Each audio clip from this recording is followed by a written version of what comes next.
Welcome to the Socialize Strategy. And today's episode is one I've been looking forward to for over a month now. No joke, because I've been promoting it like crazy, because we have a VIP guest and we're also recording this as a live workshop.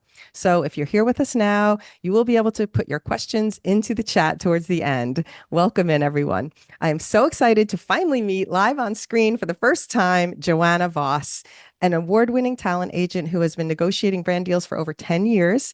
She's in the business of helping to shape her clients' brands so that they are the absolute best collaborators, and also cultivating relationships with trusted sponsors who know that her clients are going to deliver effective content. That's the key, I do think.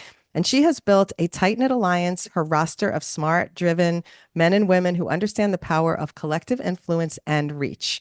She is going to tell us how she's different in her approach and therefore has clients and brands who have trusted her for so long and continue to rely on her to deliver effective, smoothly run campaigns. Thank you, Johanna, for being here today. Hi. I want to just it's unbelievable. I feel like it's going to be a lot of yelling of excitement. It is going to be a lot of yelling. And a quick shout out to the person who did connect us, a former guest here on the podcast, my sweet friend, who's also a full-time influencer and a client of yours, Lorraine Laddish. Thank you so much, Lorraine. It's happening. We did it. Yes. And Lorraine, I saw her pop in the chat. She's going to get a little love today because she's part of. You are going to get a lot of love today. We just love up on Lorraine. That's right. Because she really suggested this. And I was like, yes, that would be awesome.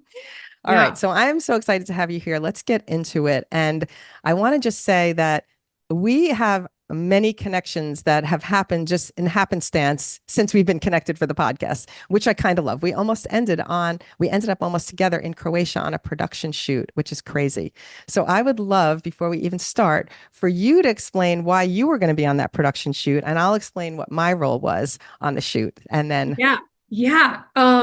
I mean, how random, like A in Croatia, B on a same production shoot, like what are the chances? Crazy. So one of the things that I do, aside from influencer talent management, is I do fractional COO, so Chief Operating Officer work. And one of my clients is another boutique talent agency, Georgia Farquharson of Fark Media. And she had a talent on this video shoot. Right, that booked it. She booked it, right. Yeah. Did she negotiate that whole thing? Like that was her negotiation to get her into that shoot? Yeah. Yep. Oh, okay. Yeah. And so originally it was going to be in Mexico City. Yes. And the Georgia's talent, she has a US and UK based agency. So this talent was UK side. Her and I chatted about like the importance of having, a team member there just to support and all that kind of stuff. And so just for a whole lot of things that were happening in July, being in the States, I'm in Denver, it was like, I could theoretically, depending on the timing, I could pop down and support. The timing, as you know, Helen, like kept changing, early July, whatever. And then it ended up being later in July, blah, blah, blah. I was like not able to go because I had plans to go to Croatia. And then I didn't realize that the shoot had moved to Croatia. Yes, the production they talked about several different cities and then it landed in Croatia, which is so random that you were going to be there anyway, but you couldn't go to the shoot then. Right. And so then I hear it's going to be in Croatia and Georgia's, still figuring out the staffing side of things. And it was like, I'm actually in the south part in Dubrovnik. And it was just like, I'm on holiday with my boyfriend and his kids. So like, it just didn't work, but I was kind of like, okay, that's a random. And then back to Lorraine. Yes, she Lorraine. sent me your story because you got there a couple days, like the week before I did, or a couple days before I did in Zagreb, and I was going to be down south. And Lorraine sent me your story because you're like, crazy. Hi, I just landed in Zagreb for a video shoot. Yeah, it's crazy. And I messaged you, and I was like, what chances? By chance. Yeah, like this project. It was so funny. And we both didn't want to divulge what it was because sometimes you're really not supposed to say what the project is or whatever. So you're like, would it by happen to be a hair brand? And I'm like, actually, yes, that's the same shoot. Yeah. But I mean, just for people in the chat to understand, or people listening, that these shoots sometimes are planned months in advance. And then the dates sometimes move. So they have us holding and they have us alerted, and they are bidding it with different production companies in different locations. So that's why there was a Mexico City production company versus a Croatian. There was also talk of Barcelona. There were several cities that they were bidding. I don't even know if you knew that was happening behind the scenes, but so I was in the loop on it was going to be maybe in one of these 5 cities. So I knew about that. And I didn't even know who we were filming. So I wasn't sure if we were filming people who are living in these cities already or if they were flying the talent in. So interesting that they fly in all the different influencers and talent people for the commercials, and then was social media spots. And I was brought in by the ad agency to film the TikToks, which is a really cool thing that has happened to me recently due to my TikTok notoriety. And it has been so much fun because I get to be on other directors' shoots doing a different role. So I get to see, it's almost like voyeuristically watching another director Yeah. at work. And then Yeah. I am solo with my phones and running around and grabbing content. And it's so much more freeing for me because they're not overseeing my creative. They're busy with what they're filming for the commercials. And so Yeah. it's been a great gig for me. And I'm so, so happy about it. So I wish you were there, but You know, it's okay. It may be, I like to it's think okay. situations like that happen, that it's just like a little teaser and the universe was like trying to make it happen, but then it was like, oh, couldn't quite pull it off. All right. But then there's Right. going to be a future one. Like it's going to Eh, happen. It's going It's to just, happen. It's just too serendipitous that it started to happen that quickly. And I feel that, well, I mean, it's meant to be that we are connected now. So yeah. thanks to Lorraine for kicking it off and now all the stars that are aligning. And I'm excited for what's to come with us together. Yeah. So let's talk about you. I would love to know, and I didn't ask you any of these things just for people in the chat to know, nothing is planned. I don't know what Johanna was doing before she was in influencer managing. So this question comes as a surprise to me. The answer is going to come as much as a surprise to me as you. What were you doing before social media influencer managing? I would love to know. Yeah. So I had a whole agency that was fractional COO work. Wasn't called fractional COO stuff back then. It was just like, I don't know, operations and strategy. It was like kind Okay. of just, I feel like recently it's become fractional CMO and stuff like that. Right. So I was doing fractional COO work. I had a bunch of retainer clients. They were mostly small service-based businesses, and I supported them behind the scenes. They were all on retainer, and I had X amount of hours that I would do with them per week and responsibilities, and just, a lot of people who go into business don't do it to do the business side of it. They want to do the Right. art side of it. Mm, The financial planning, the life coaching, they're running a community, the photography, whatever. And so I love that behind the scenes stuff and like making things happen and just getting people's ducks in a row and organized and implementing systems to make them be more efficient. And I find them liberating. So that's what I was doing before that. okay. And to keep the story fun, before that, which actually started my entrepreneurial journey, I was a nutrition coach. Oh, Basically like female athletes, like marathoners, half marathoners, and endurance, like long cyclists, like triathletes and stuff. Um, so that was what launched my amazing. entrepreneurial journey in January of 2011 when I was actually living in Barcelona. So Wow. So you're yeah, kind of in the business of people in a weird way, because all of it is related to relationships and people managing and keeping yeah, things right. Don't you think it's yeah. kind of that's the common thread of your roles? All right. I have never thought about it like that, but you were totally right. Crazy. My journey has from nutrition coach to fractional COO to talent management. And now I do, referencing my client, have gone back a little bit into the COO world, which I Right. love because I'm doing it with talent management. So it's like the marriage of Gosh, all of my favorite things. that's But so there is cool. a common thread of just people. And to go back even further, my first career out of college for 8 years, I actually worked on political campaigns. So Oh, I mean, the absolute personal connection. okay.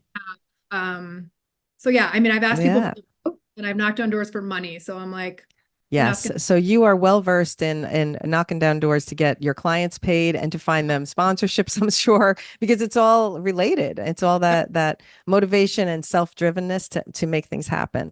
So now in the world of social media influencing and managing the clients that you have, well, I guess first, how did you make the transition in? And then tell us a little bit about what the day-to-day of that is for someone like yourself. so I feel like everyone should have a bingo card or we're doing like shots or something every time we say the name Lorraine. But so Okay. Lorraine was the reason. I think we're already at like four, but Okay. True. um so I had the fractional COO agency. And one of the things that I did was I had like a day and a half or 2 day strategy session. So it was for people who weren't looking to hire a full-time person, but just like love another set of eyes and ears on my business. Like, it was definitely for people who had some established business, so we could have data to look at to be like, this is what's working, this is what isn't. Being able to take like a 30,000-foot view and just be like a complete other set of eyes and ears. She hired me for that, flew me down to Florida, spent a couple days with her.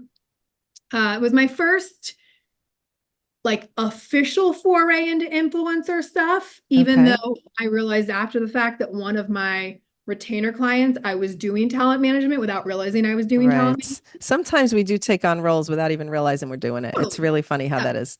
Yes. So Lorraine flew me down. We got along like a house on fire because Lorraine and that's just how it works. Yep. Love that woman so much. And when I was down there, there were two brands that reached out to her, and it was in May, so it was right before Mother's Day. Ah, And we'd gone through her rates and everything. And I remember being like, okay, what do you do? And how does this work? And how much do you charge? And how much do you want to make? And just kind of like working through the math with her. These two partnerships came in, and she said, Moonlight as my manager, just you my you deal with it. God. I was like, So okay. good. Like And that was it. yeah, The rest is yeah. history, kind of, right? Yeah, That's it amazing.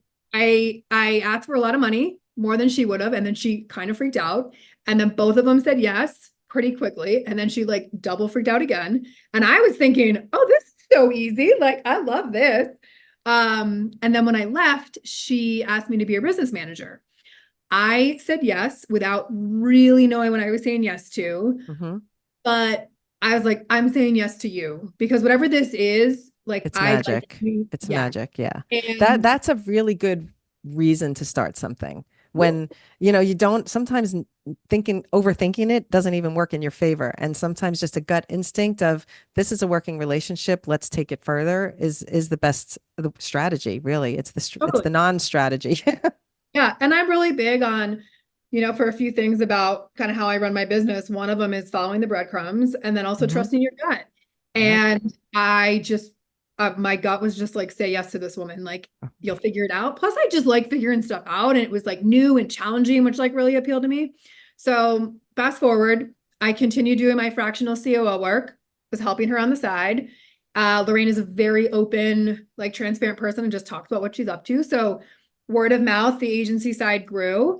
And finally, after a little, maybe like 2 years or something, if you'd met me, I didn't talk about it. I just only talked about the fractional COO work. And then I had this moment where I was like, God, I love these clients. This is so fun. It's so different. Let me just go all in. And if it doesn't work, like I can just go back and do Yeah, the other. yeah. No loss, right? And that was, I think, Amazing. 2018, 2019. Haven't looked back. Absolutely Amazing. love it. And Lorraine is like the glue that holds us all together. I love it. I love it. And that's just so I could tell it's good vibes because every time she talks about you, she has such nice things to say. And when you feel that in a working relationship, in a business relationship, and you can maintain a friendship and still have a working business relationship, that is gold right there. And that's not easy to find. So Yeah. you're both blessed and it's great. And what I want to do now is get into the nitty gritty. Can we please? Oh, Okay. yes.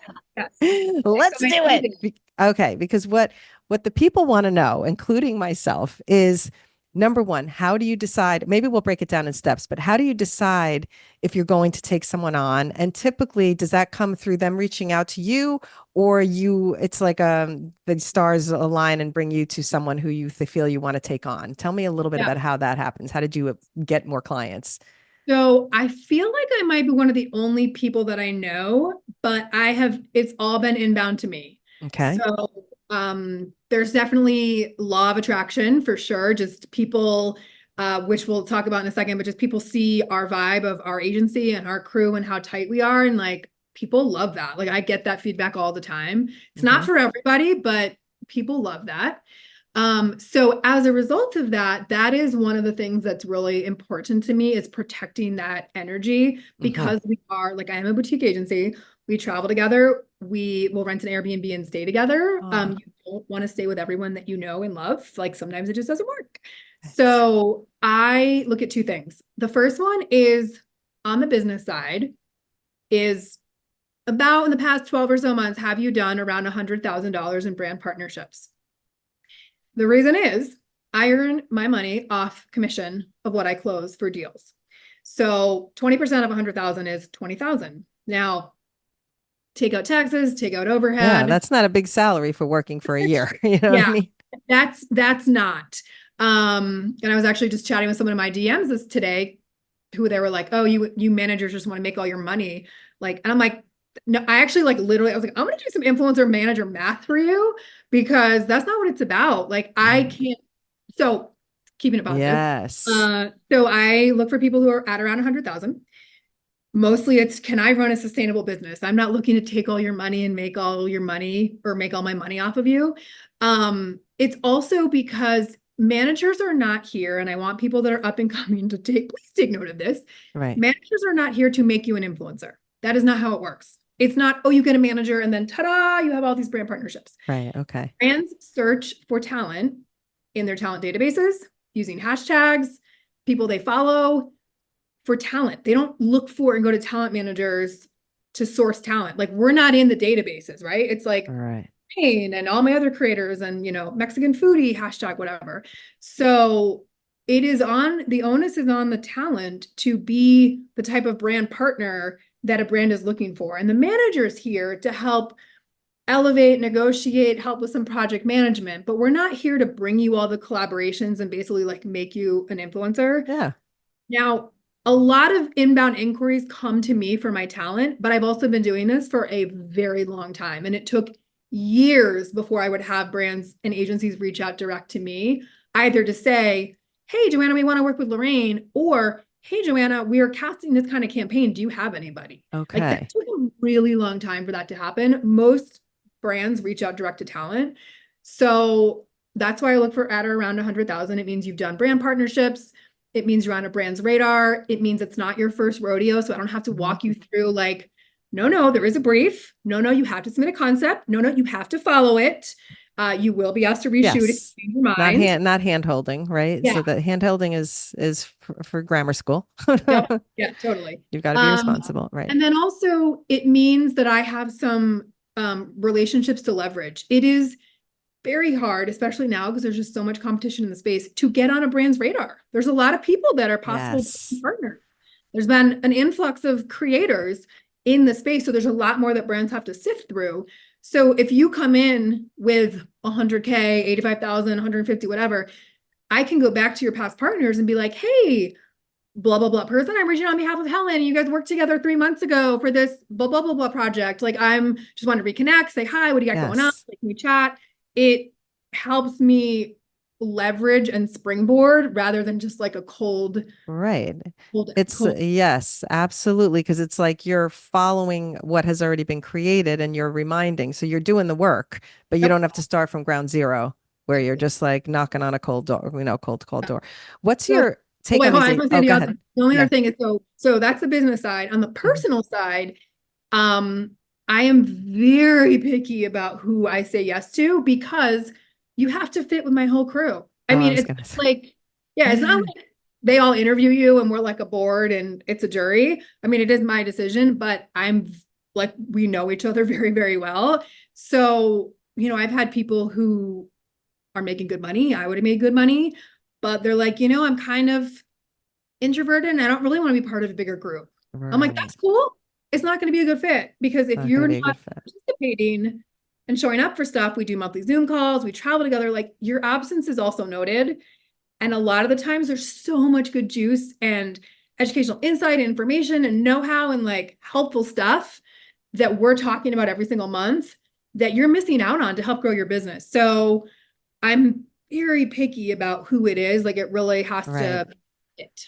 They have And to that, fit. to that point, I was going to say, do you ever consider the group for, all right, well, this one has very similar content, so there's too much of do you consider the competition between clients that maybe they're going to be concerned, oh, you already have somebody in this demographic that's Yeah. probably going to be your first recommend. Do you have to consider that? And do you Yeah, consider that? I do.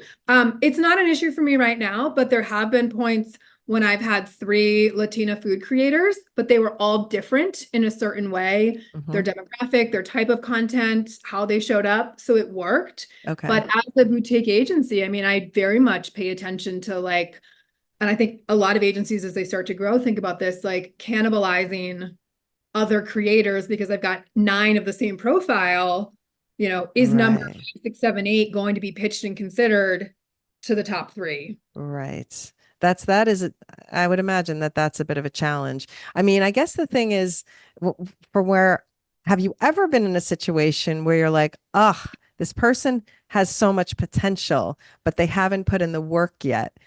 Do you have you been approached by someone like that and then you've had to say, all right, this was what you need to do and then come back to me in 6 months? Do you ever do something like that? I'm curious because I mean, I'm looking at myself. I have 1.1 million followers on TikTok, and I haven't really pitched myself to get brand deals. So I'm going to, in this episode, I want to actually use myself as an example in a lot of cases Yeah. because I think it's going to be helpful to people. They think, oh, you have 1.1 million followers. They're banging down your doors for sponsorship. And that's not necessarily the case. But have you ever considered like, oh, here's a person, they're not in it yet. They have potential. I'm going to give them, here are my thoughts. Come back to me in 6 months. Have you ever done anything like that? I have, and I actually don't anymore because people don't like taking advice. They much rather just think I they do. can, well, you're rarity, but most people just want to hire someone and have that person do all the work for them. Okay. I can't build your brand. And I've gone back to a couple people, this was like a few years ago, of advice, and they're like, no, no, no, I promise, I swear. And then I look at their content and I'm like, so I'm All just right. like, very fine to not waste my Okay. time. I don't want to waste not yours, but the proverbial No, you. that's exactly right. That's why, and I want you to be straight up. I can take it. You're not going to insult me. You can't, you could not possibly insult me. Let me just say that right now. I'll tell you straight up. So from what you do day to day, let's have a little bit of an outline with, all right, you just take on a new client. How do you dive in? Because you have to get to know the person in order to figure out what brands might be interested and then also look at their roster of who they're working with already. So what's your assessment process? Um, well, wait, my assessment process or Okay, onboarding? both. Let's do both. Let's do the Okay. assessment first and then do the onboarding. Yeah. So if someone gets through all those initial hoops, like I don't do trials. A lot of people do like 90-day trials. I Okay. don't because if I'm going to be investing in you and building that runway and introducing you to my network, and it does take some time, most campaigns are being sourced, as we record this, it's bitter Six end months of out at July. least. Yeah. Yeah. So it's going to take a while. So if I want to work with someone, I'd much rather put the time in the beginning to really just interview and make sure we're a right fit. So I do a lot of calls. Let's talk about your business. Let's spend a whole call talking about how I work, expectations. What are your questions? I'll ask the same kind of question multiple ways to really just dive in and dig in and make sure people are sharing all kind of as much 360 as they can. Once I get to a point of being like, okay, I think I'm interested in working with them, I'll have them talk to one of my talent. I also usually ask them to go talk Ah, it's a good to, idea. yeah, go talk to other managers just because I'm like, listen, all of us run our business very differently. You may not even know the things to ask me because I'm the first person you talk to and you're ready to just like hand it all over to me. And I'm like, no, no, no, go do your Do your research. homework. Yeah, yeah. Do your Like I homework. want you to want me, basically. Yeah, no, absolutely. That's appreciated. Okay, so now let's get to the next phase. Yep. You've like, okay, So you've gone we're a through yes. all of it. Yep. So now we're getting business married. We set up probably 4 to 6 weeks of weekly calls that are about an hour. I have you fill out a bunch of just like kind of intake admin, all your basic information forms, create a Google Drive for you with like your media kit, your bio, photos, headshots, your W-9, create content folders that's the way that I get content over to brands. So get all that basic information from you. And Mhm. then the next thing is I have you fill out your past partnerships spreadsheet. So That's basically, helpful. like, Hmm. tell me everything you did for the past 12 or 18 months. Like, tell me the project. What did you get paid? What were your deliverables? Who's your point of contact? Can you put the contact email in there and like any notes? You loved it. You hated it. It was great. You want to do it again, whatever. Hmm.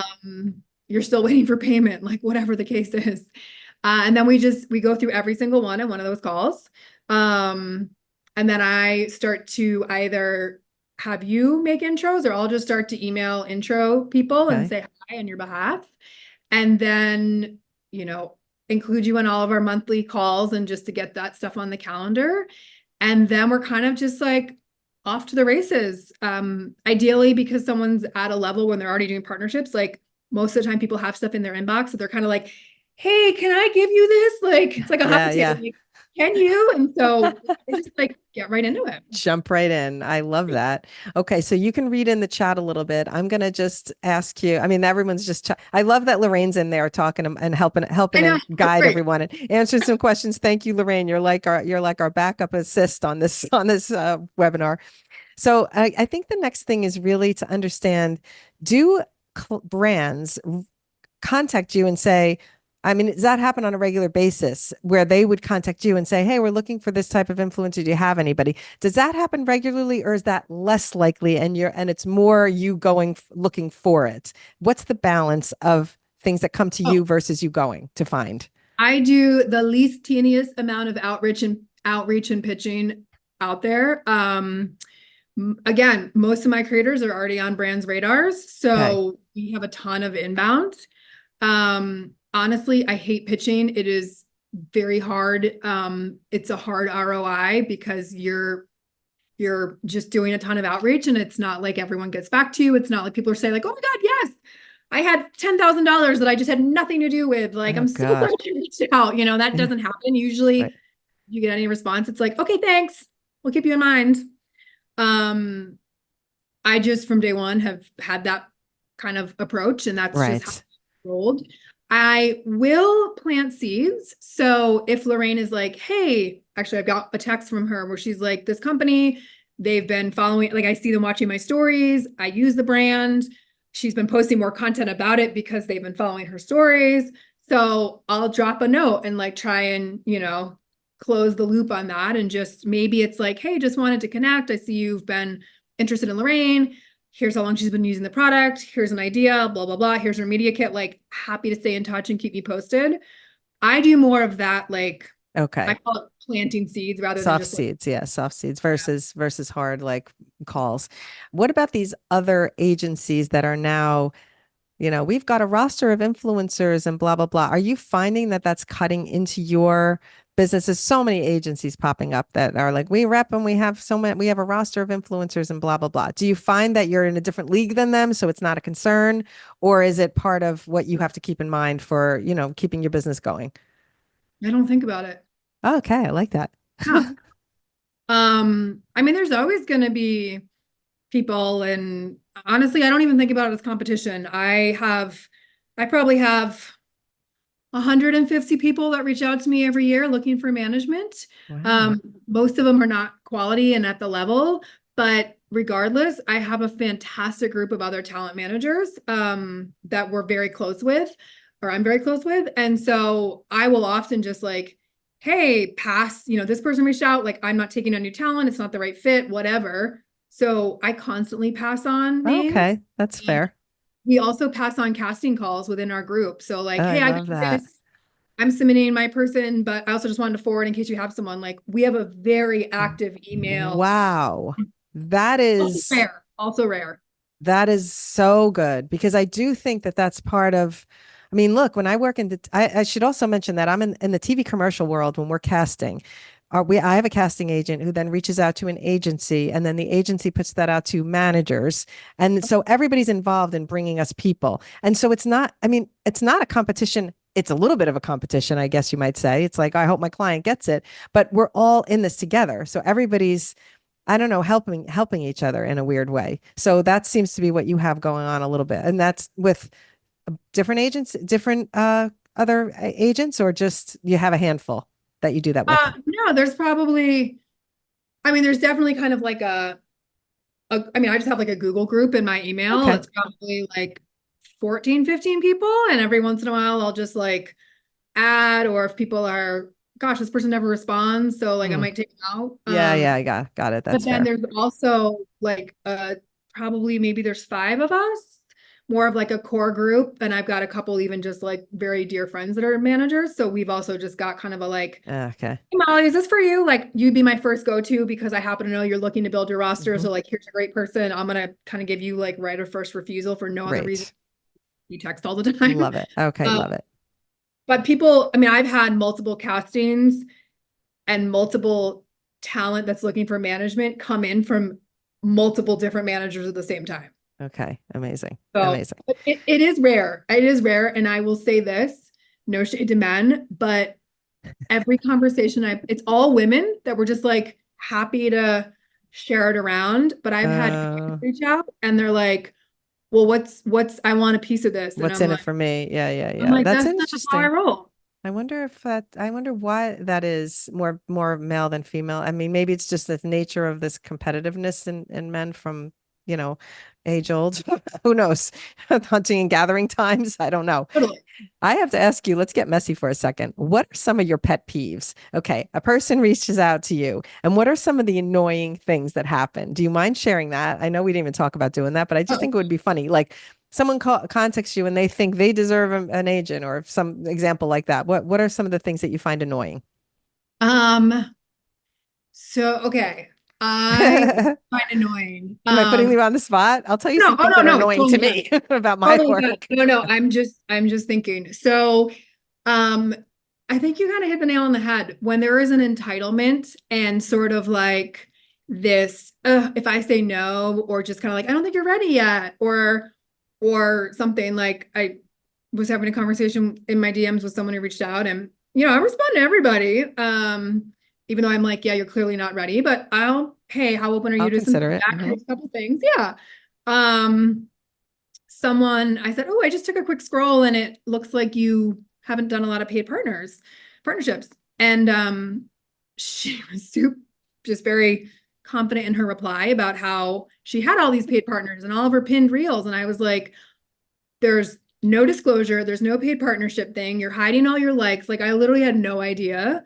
Um, Oh. so that sense of and just sort of that like, oh, you managers only want to make all this money off of us. It's like that's Mm, entitlement of not understanding how it works. I have a sustainable business to run. Right. And the math just doesn't work. So for people, like some people are like, hey, I'm not at the level, but I just wanted to drop you a note and say I've got my eyes on you and I'm excited to work towards it. Um, the reverse for pet peeves, just people that think again, like, oh, I'm gonna hire a manager and they're gonna make me an influencer, like who just Oh, right. like, yeah, you don't get how this works. They don't get it. That's annoying. Uh, Obviously, anyone who I do hop on a call with or in my DMs tries to mansplain me and gets my name wrong and all that is like really annoying. Um, but I'm feisty. Like I'll fight back with you and I'll get right back at you in DM. So those are probably for just people reaching out. Honestly, it's just really that entitled, like sort of, Right. hey, I'm so amazing and like I deserve a You manager. deserve me. Yeah. Or you What are you deserve, gonna you'll do be for me? lucky to have me. I mean, I know a lot of people think like you've got to play that game to be taken seriously. But in my experience in this time of my life, I think kindness gets you much further than attitude and thinking you're better than thou. That just seems it to me. At least that's the karma I want to roll with. So Yeah. I wish other Um, people would want to roll with it. Kathleen says, curious if the entitlement And is from a certain age group. It's from everybody, and it is from all genders wow. Okay. I love that. I and love it. ethnicities and everything. Okay, so now let's just talk a little bit about somebody who is starting out. If you were going to, because you probably can be a mentor to people that are, oh, this person's got a following. She can really lean into this. She's really good at it. Have you ever been able to advise people in that way where it's like you weren't trying to take them on as a client? They weren't making the kind of money that would warrant having an agent at this point. Do Yeah. you ever do things like that? Or are you able to assess that when you see someone's content? You go, oh, this person's going to blow up because I can see they're doing this, that, and that, right? Do you ever have that? Oh, no, I think there are some people that are really good at spotting emerging talent and pay Oh, attention. I don't. Like okay. that is, yeah, That's not your thing. no, I just like, I've had, and it's funny because I've had people say like, oh, I'm this person, slid into my DMs and they're interesting. And like, I think they're emerging, they're about to pop. And I'm kind of like, oh, Really? I don't I see didn't it. notice those I things. don't see it. Okay, that's fair. Do you think that I think that you working hard for a client is obviously a win for both. So if you're the people that think, oh, you just want my money, it's like, no, because you're going to be making 80% more than or whatever than math is. I'm making that up, but that percentage much more than me. So it's to my benefit to get you the gig. So you're getting Totally. a small piece of what the gig is. Do you know what I mean? I love Yeah. that Lorraine is saying that you tripled her rates 8 years ago, which is incredible because that's how we undervalue what we're doing. as creators and influencers with followings. It's crazy. We undercut. We don't think of our own value. So do you Yeah. think that that's a hard thing that you have been able to push through for your clients? I don't think it's hard because I'm just really good at asking for things. I will not underestimate how hard it is and how much a lot of other people struggle with that negotiation and the rate and all that. Like, I'm not dismissing that. It's also easier for me because it's not personal, right? So we all have that, like, oh my God, I want to ask for this amount, and it's different because I can say, oh, okay, that rate's $10,000 for that scope of work. And the brand may say, ooh, we only have 5,000. I'll be like, okay, cool. So what can we do for 8,000? What flexibility do you have? What about 7,500? Whereas a creator internalizes that and is like, whoa, it becomes, oh, they don't think I'm worth 10K. No, Ah. no, no. They don't have 10K available. Those are two separate things. Oh, that's enlightening. Yeah. That's And enlightening. yeah. And I know, So even though I know this from being on the other side of it with clients, it's still hearing it from you is very enlightening. So it's not yeah. that they don't think you deserve it. It's that they don't have the budget for it. Now, I mean, they may also think you don't deserve it, but that's like maybe behind the scenes something else Right. going on, right? I mean, We there's don't. a lot of, um, like the kind of funny conversation about rates is people will say, "Oh, well, my rate is XYZ," and the reality is like you're kind of, maybe if you have a lot of experience, like, can say this is what the market can bear. But I also talk to a lot of people who say, "Oh, these are my rates as XYZ," and I'm like, based on what? Like, I know for a Mhm. fact that wouldn't fly if you were trying to pitch yourself. So some people kind of have this idea of like, well, this is what my rate is, and I'm like, yeah, but with all due respect, you're just sort of pulling that from the air. Right. It What's hasn't that been based tried. on? Yeah. Do you know And how to figure that? Like, how do you figure out the rates? And tell me that process. Is it like client dependent, but depending on the brand, or is it client dependent, meaning your client and the following? How do you have a formula, or is it just really case by case? I would love to understand. manager magic, manager magic. My client, Jess and Ishmael, they're always like, oh, you worked your bruja magic, when bruja means witch in Spanish. Love it. Always be like, oh, look at you being a bruja. Cause I'll be like, hey, this partnership happened for XYZ money. And they're like, holy cow. And I'm always like, I can't tell you what I did. And sometimes I'm honestly just like, I just asked for it. Or I said no to this because you're already crammed. So, or it's like a really high, what's the word? Like, you earn a lot of money in this category. So the exclusivity cost is higher. So it's really not, Oh, you know? that's a lot to So consider. it is. So when I have that to hold firm on, and I'm just like, hey, we're willing to walk because what you're offering, no harm, no foul. Like, we're not unable to meet. Um, Lately it's been really working in my favor. Touch wood. I hope that continues. Uh, but it is for someone just starting, honestly, talk to peers of your same size range and vertical and like Hmm. similar kind of profile. If you are 3,500 followers, don't get rates from someone who's 17,000 followers. Hmm. Like, you know, 5,000, 10,000, 8,000, like, fluctuate a little bit, but ask your peers, or even if just like get a range. And then the fact is that it is sometimes you just need to start saying the number, and you can spin and spin. And what about this? And what about that? Should it be 4,500? Should it be 4,000? What about 4,600? It's like, just Right, pick a number. right. Just pick Just a pick a number. number. Yeah. Right. I think sometimes I people there's if you Google it, there's like charts that come up. And I mean, do you put any stock on those charts? Or those like don't even listen to those charts, right? It's really No. not okay. I will say, for anyone who's listening now live or later, if anyone does have a rate question, you are welcome to slide into my DMs and ask. Oh, I will say though, do not message me, what should I charge? I need you to say, what should I charge for TikTok? Or, and here's what I think I should charge. Does that align? Like, don't ask me to right. pick a number out of the thing. Like, do a little bit of work. But if you want to run some rates by me, hey, a brand reached out for this project and this was their offer, I can look at your socials and be like, that's kind of online, or like, Wow. I'm gonna do that. I'm sliding into your DMs, girl. girl, my DMs are open for you, Helen. Okay. That's exciting. Yeah, I'm happy to. I That's mean, I helpful. know sometimes people just need that little like Yeah, confidence. I think it's, yeah, number one, it's confidence. It's also, I'm going to use this term that my stylist in my commercials use. She calls it the stylist seal of approval. I'm going to say we need like the agent seal of approval on a rate because you kind of want to feel somewhat validated that you're not picking this number out of thin air. I often think of like, how long does it take me to do a video? And then what is my value as a creator with a voice? And people are listening to me. So there's some value to that voice so that people are listening to. So when you do it, you have to take all those things into consideration. I mean, I guess that's how you do it, right? You're looking at the brand Yeah. and you're also figuring out what their budget is. You know that they have money to spend. You're looking at a client like Clairol, they certainly have money to spend, but maybe a more of a mom and pop shop hair care brand is not going to have that kind of money to spend. So do you get Yeah. approached by different levels of clients in that way for sponsors?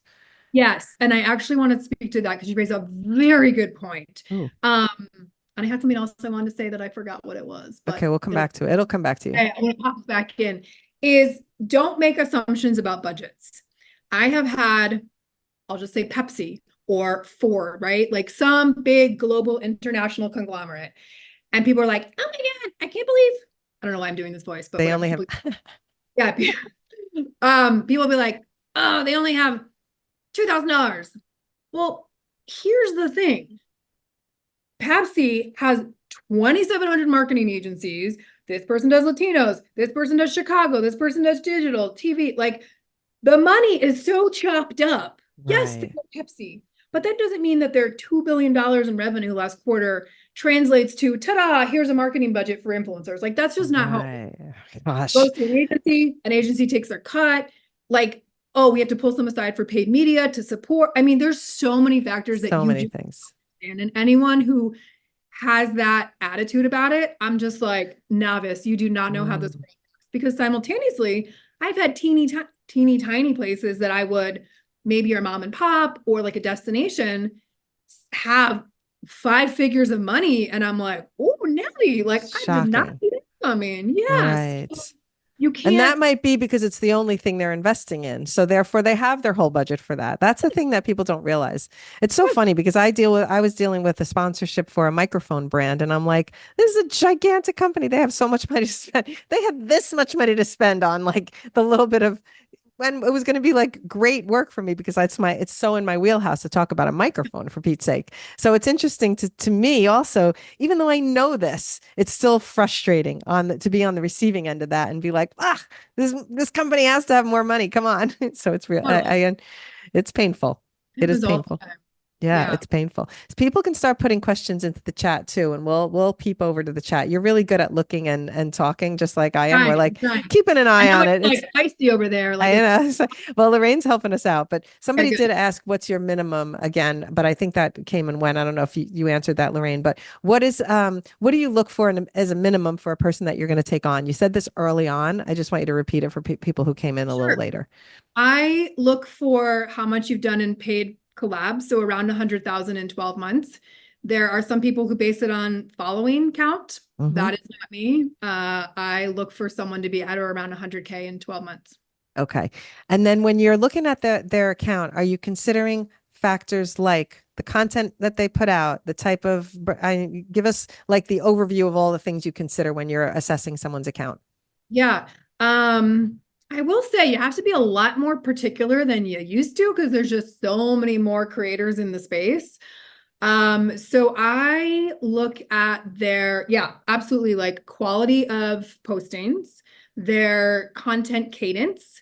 If someone comes to me and they post 3 times in a month, I'm just like, nope, like Yeah. you need to have a consistent posting history because brands are also turned off by that. If you are hiding your likes, that is a hard no. I understand the mental health side of it and why Oh, you do it. I get it, but you cannot be in this game and turn off your likes. Like no. if you want to monetize your socials, it's not the marriage does not work.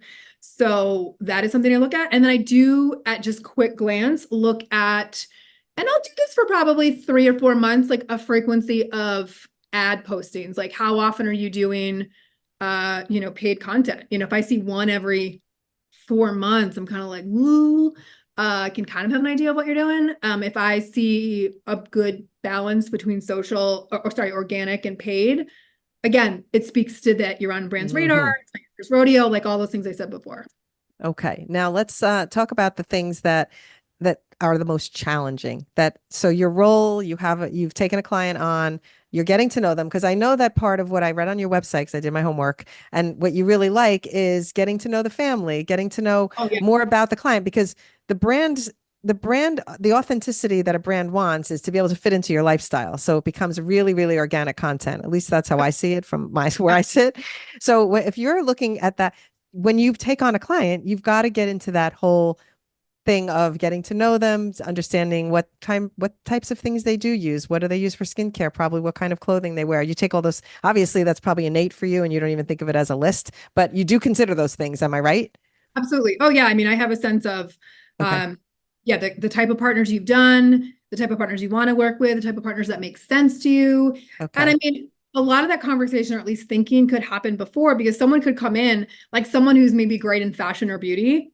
I don't have a ton of contacts in that world. And like you may be great and crushing it. And the reality is we could partner and we could both make a lot of money and have it be really successful. But it's just not my jam of content. Same with parenting. Like Okay. I will be consuming your content just organically and looking at all of your Okay. aid before it goes over to the client for any sponsored stuff. So I genuinely just have to like it and enjoy it. I think I answered the question. I think I Okay, didn't you think. did. You did. My next question, before I ask my next question though, I'll take one that's in the chat. Do you also work with clients to negotiate public speaking gigs or is it strictly brand work? I do it, yes, but it's a Peripherally? secondary brand. It's Yeah. more like peripherally. So you're Yeah. already, Like it's usually, I'm not a speaker agency. okay. That is a whole nother world of networking and opportunities and stuff, but I have negotiated speaking gigs for things like, For a client that you yeah, have that, yes, okay. And so now the question I was going to ask is what is the most challenging thing that you deal with? So if you look at your role as, as an agent for influencers, what would you say is broadly the most challenging thing you deal with? the incompetence of brands and agencies on running campaigns. Okay. Bingo, bango, Yep. boingo. Yeah. Yeah. It's Pretty gotten crazy. worse, sort of Q4 of 2023, being their therapist. That is not the worst thing, Lorraine, although I am very much my client's. Um, but That's hysterical.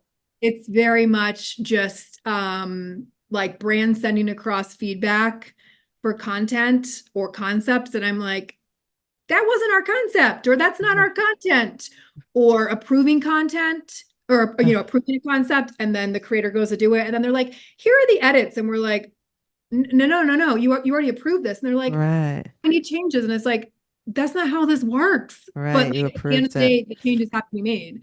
So I hate being inefficient with my time.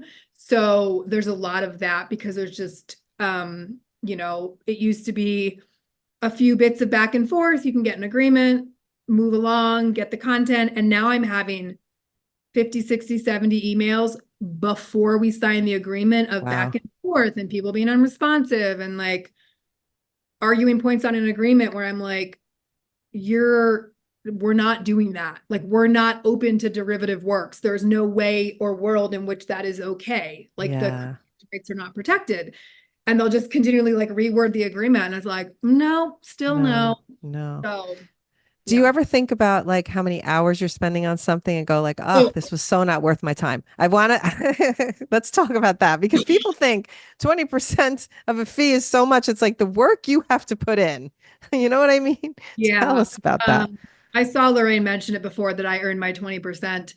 Most of the partnership requests, the inbound requests that come in, probably 80 to 83, 85, depending on the client, don't come to Percent. fruition.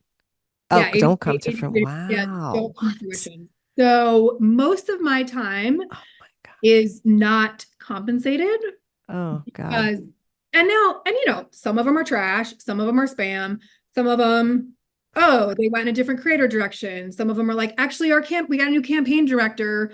And so this whole campaign is on hold because they want to repick a new hashtag. Like, Oh, oh, for all the reasons. Oh, we ran a budget. The brand pulled the budget. We lost the client. There's a world crisis, so it doesn't make sense for us to move forward. Like there's so many reasons. So most of the stuff I work on, I don't get paid on. So this is one of my like, what's the word, little triggers when people are like, oh, managers take money. And I'm Oh like, my God. earn every damn penny Every at penny. 20%, like No. 100,000 times over. Yeah, and that's why you work so hard to get the rate for the client because it's also benefiting you to get a Yeah, better rate because it's like paying you finally for the work that you've done for totally. not getting paid for Yep. all of the. I So completely yeah, get it. like, if a project comes in, and this is always the case, like the bigger paying ones, higher paid ones, they're always like the easiest, oh, Oh content's God, great. it's the We same love in it. my production world. And they're like, I have a client that doesn't have a big budget. I spend more time on that one's commercial than anybody that I deal with that's a bigger totally, brand. totally. Those bigger ones are just like, yep, Exhausting. looks good.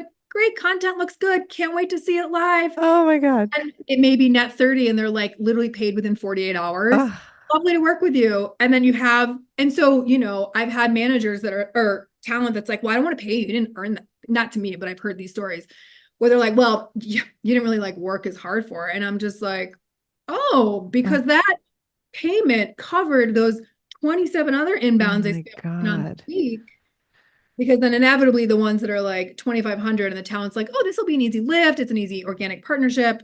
They have 37 rounds of edits. They're late. Ugh. They content edit. They don't understand that after a reel is posted, you cannot edit it. Oh, I Like know. stuff It's the like that. ignorance. The Oh, ignorance. I mean, most people in the social media industry don't even understand how it works, which boggles my mind. And I'm noticing this when I'm on shoots with the people and I'm in these big companies and I'm like, they have a whole social media division. They don't even understand this basic thing that I'm trying to explain to them about in feed. And I feel like I'm sitting here educating them what is going on right now. So I feel your pain because I know how yeah. much of that corporate and it's kind of I don't want to say corporate ignorance, but it's that people are getting promoted up and within and they don't even have the experience to be doing the role that they're in. That's a lot of the case. Okay, I have a good one for you. So what are the ramifications and the stress when you have a client that has put all this pressure on you and then you're like we just spent so much time on this and now it's over and over and over they're asking you for changes. How do you resolve it? Like do you have a plan? First of all, emotionally, do you think, okay, this is like we're going to put a stopgap, this is it? Do you ever have to do an ultimatum type of thing? Hmm, help us Yeah. with that. I will usually try and hop on the phone if they're like coming at me from, oh, here's the legal edits. Oh, here's the brand legal edits. Oh, and I'm just like, hold please, Mm, no, yeah. no, we've had 2 rounds or 1 round. We've already That's it. exceeded. You got to stand firm at that point, Yep. right? I will do my best. I mean, the fact of the matter is, like, much as it sucks, they are the paying client. And the other Yeah, option, yeah, when you walk and then you're breaking an agreement, that's not a good look. Even if it's the brand's being a pain in the rear, it's sometimes you're just like I've had this happen with a few clients and it's been awful. And I'm just like, listen, I just need you to put your head down. Don't complain. I need you to do these edits because I'm not yeah. going to tell you all the conversations I've had. Please do not push back on me. It's like I it's have like you're their managing creative people too. yeah, So that's yeah, always tricky yes. because And yes. I've always got my creator's best interest at mind. So, if I say to a talent, hey, I need you to do XYZ, and they're like, well, did you ask about this? I'm like, I've literally already asked about it 13 times because I Oh, knew you were going to say that. I know your brand. I know it's important to you. oh If I'm God. coming to you and asking you to make this edit for the seventh time, I just need you to make this edit. And like, oh, let's just, what do we got to do to get to the other What side? do we got to do it? Yeah, what do we got to do? It's very interesting because I think you and I are very much alike in that we've dealt with creative people a lot in life. Like I've always dealt with creative directors and commercial writers and things like that. And they have something in their head and it cannot be changed. I mean, this is how they thought of it and that's how it's going to be. When a client comments on it, you would think their world turned upside down. And it's definitely a personality thing because you're dealing with someone that you feel yes, this is their original idea, and now the client has tampered with it so much it's not like their idea anymore, and Oh, that yeah. can be very, very upsetting to creative people, and it can play on their mental health. Really, I know it because I've dealt with them myself firsthand Yep. in the commercial world. But Yeah. this is one I got to know from you. When a piece of content on one of your creators, you negotiate a deal, everything's great, and the piece of content doesn't perform for whatever reason, how is do you take that on as anything, or do you have to say, listen, this is how the cookie crumbles, and explain that to me? That's what I need to know. Because I think I would be completely stressed out if I was making sponsored content and Yeah. then it didn't do what it was supposed to do. Complete stress. I'm already like sick to my stomach and not sleeping at night. Yeah, I mean, the fact is, it's not going to do what you want it to do by nature of it being sponsored content. You put hashtag Okay. ad, you put the paid partner label. Already, we all know, everybody knows, Rolling. it's going to take. Yeah, that's just like the nature of the beast. So anyone who complains to me about the algorithm or is like, oh my God, this partnership didn't do as well. I'm like, stop. This is not like a brand new thing. Like we all knew this was going to happen. So don't get your knickers in a twist about you had different expectations. The Okay. agency knows and understands that the content is not going to perform as well when it's sponsored. Amazing. So we also don't enter into performance-based agreements Perfect. because that is not my That's creators. deadly. That's like, Yeah, they're much better at the brand awareness play. Much more of like the content creator vibe of just like, let me tell you, I'll use Lorraine, for example, like, let me tell you about, skin cancer awareness month. So don't forget to go to your dermatologist. There's no conversion. There's no specific dermatologist. It's more just like an awareness campaign from the right, Dermatology Board of America, right, who just wants to remind people to put on sunscreen and get your moles right. checked. Okay, great. Versus I want, there's download or performance attachments on how many Instant Pots you're going to sell or how much sunscreen you're going to move. There are creators that are great at that. And there are creators that are great at this. And my creators are good at this brand awareness. So anything that comes attached with like, oh, and if the content doesn't perform, we're going to ask for a do good piece of content. We're like, thank you so Nope. much. We are out. We are not setting each other up for success. And we're just going to bow out now. Right, right, right. It's funny because Lorraine gave me such an enlightenment chat one time about that topic. So another shout out to Oh, her, but yeah. about that, she's not really getting paid to sell products. So it's not like her job is to get up there and convince you, viewer, to buy this right in this moment, Right. because it's really not what she's there for. It's to number one, create awareness. Number two, to show that there's somebody behind this band. There's a reason I took this partnership on. I believe in it. So I love that she says she sleeps better at night. As you should, girl. You should sleep better at night. But really, that's like a big part of, I think, what a lot of creators get so kind of wound up about. And I think that it would, like I said to you, in all honesty, if I was doing brand partnerships, I probably would be like losing sleep, worried about how they Yeah. performed. And I I'd mean, need therapy for that. Okay, Joanna, you'd have to talk me in off the ledge. there are people who, right, it's just a matter of expectations, right? Like Yeah, that's what always causes the stress when there's a miss behind it. I mean, sometimes I have said to creators, if the content's like really bad, I'm like, listen, it might be worth you spending $100 on like Facebook ads. Just give it a boost. that's exact. Oh, It's for your own yes. benefit. Like it's worth it to you to To not get have. more eyeballs on it. Yeah. Yeah. And especially if you believe in the content. Lorraine even just said that sometimes it's helpful if they boost, if they put ad money behind it, which is really, I think that more brands should do that as just to support their creator content, because it's better for them that they have creators speaking for them and putting out authentic content. So I think that's a plus. Anyway, for me, put your questions in the chat because we're going to start wrapping it up now. And I just want to ask you, what is the most rewarding thing about what you do? I need to Oh know. my gosh. What is the most rewarding thing? I I mean, selfishly, it's really fun to close big deals and call my clients and be like, and this actually, it's funny, this happens. I have a couple clients this happens to. And I'll be like, hey Lorraine, do you have a minute? So I just closed blah blah blah brand for $50,000. That's really fun That's because great. it's fun for me selfishly. But also it's really fun. Like I like being able to say, like, hey, you're earning this money, right? Like I'm bringing you this big deal. Because I know it is a big deal to them. What is funny is that sometimes this happens with Lorraine and a couple other clients, is they're just like in focus mode and they'll be like Oh. taking notes and writing it down. And so I'll say something, I just buy your, okay, you're gonna pay 50,000 for the deal. Mm, And they'll be like, okay. And I'll mm. be like, did you hear me? They're like, oh yeah, so sorry. I'm so excited. I was just taking notes. It's like because I don't get the reaction. I'm like, You need a yeah, reaction, damn it. I'm You like, need- I worked hard for this. Let You me. need the hype. Absolutely. Okay, I'm going to go into Oh, the Q&A because I didn't really tap the Q&A right now. But yes. so Kim was asking, she gets brands reaching out to use their over 50 women products.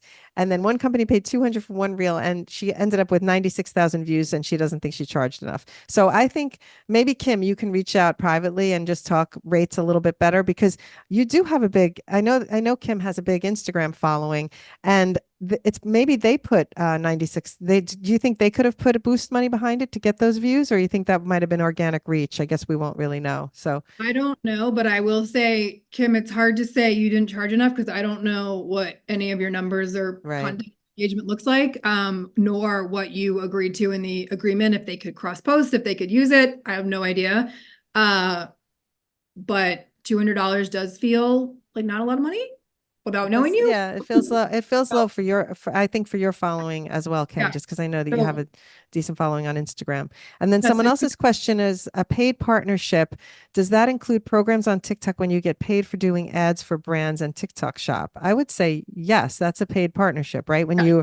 If you're doing a promo, and that's when you need to disclose that it's a paid partnership. It's Or funny you because could I you haven't, trade or something. right, Like you right. have to be like, Verizon wireless partner, like whatever it is. Right. Okay.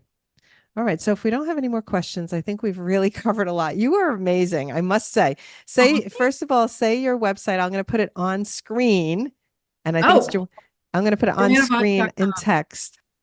JohannaVoss.com. Spelled JohannavaSS.com. What's the B for? Because I noticed that you put Joanna B. Voss on a lot of things and then some Oh, things you don't. yes. So yeah, my full name is Johanna Voss. The middle initial is B, and my middle initial is Bond, as in J Bond 007. It's my mother's maiden name, and I love it. Wow. I got you like, yes, run with that. I Yeah. love it. So that's where I you can have find a thing for Joanna. middle names. And I'll also put a link to her Instagram into the show notes that you can click and slide into her DMs. As she said, she's going to be so sorry. She said okay to that. I Okay. have had I have had so much fun, and I am looking forward to our next chat because we have to talk all things work related. I think Yes. there's so much crossover.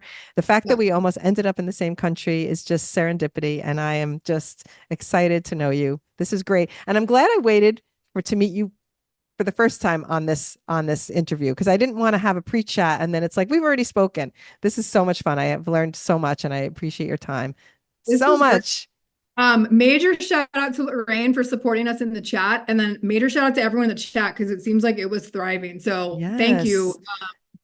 to everyone. This Thanks. was great. And Thank you, Helen, for I can send a transcription of the chat to you so that if you missed oh, okay. anything, Joanna. Yeah. I always look at it after the fact because sometimes it gets overwhelming when we're trying to keep the flow going, keep the questions going, and make sure the content is good. And then I do go back and I read what everybody said. And it's just so wonderful because the one thing that I love about doing these workshops and the podcast and everything is the community is so welcoming, kind. I feel that I've built such a beautiful thing with people helping each other. And when I see that in the chat, that's what gets me the most excited. So don't Yeah, make me it seems like tons of people are like, "Oh, I'm following you," and like yeah, they're jumping. all following each other and it's so good. Oh, supportive. It's beautiful. It is really, really great. So, yes, this is going to be posted as a podcast. I'm hoping to get it out on Friday. So excited. And I had so much fun. Thank you again for being here. Thank Mwah. you. Okay. Bye. See you soon. Bye.